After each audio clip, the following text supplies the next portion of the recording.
საპარლამენტო უმრავლესობა არ გამორიცხავს, რომ მხარი დაუჭიროს მესამე სექტორის კანონპროექტს დამოუკიდებელი საგამოძიებო ორგანოს შექმნის შესახებ. იუსტიციის სამინისტროს მიერ მომზადებული პაკეტით კი ეს ორგანო პროკურატურის დაქვემდებარებაში უნდა იყოს. თემაზე დისკუსია ფონდ ღია საზოგადოება საქართველოს ორგანიზებით იმართება, რომელსაც პოლიტიკოსები, საერთაშორისო და ადგილობრივი ორგანიზაციები და სახალხო დამცველი ესწრებიან.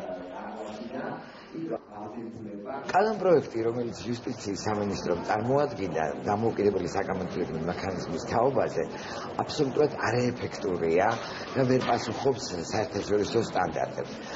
ამავე დროს მომზადებულია სამოქალაქო საზოგადოების მიერ ძალიან სერიოზული ინიციატივა იმისთვის, რომ მართლაც დამოუკიდებელი სტრუქტურა განიხილავდეს არასათანადო მოპყრობას სხვადასხვა ტიპის სამართალდამცავ სტრუქტურებში. ჩვენ ვთანხმდებით პრინციპზე, რომ ეს ორგანო უნდა იყოს მაქსიმალურად მაღალი დამოუკიდებლობის ხარისხის მქონე ინსტიტუტი.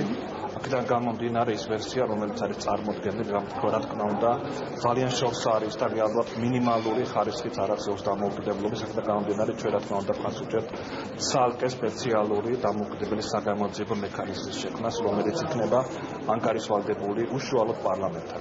ჩვენ მმართველი გუნდი არ გამორიცხავთ, რომ მხარი დაუჭიროთ მესამე სექტორის მიერ წარმოქმნილ პროექტს, თუმცა აქ იქნება საკითხები, რომელსაც საკითხებით მოგვიწევს ჩვენ შეთანხმება.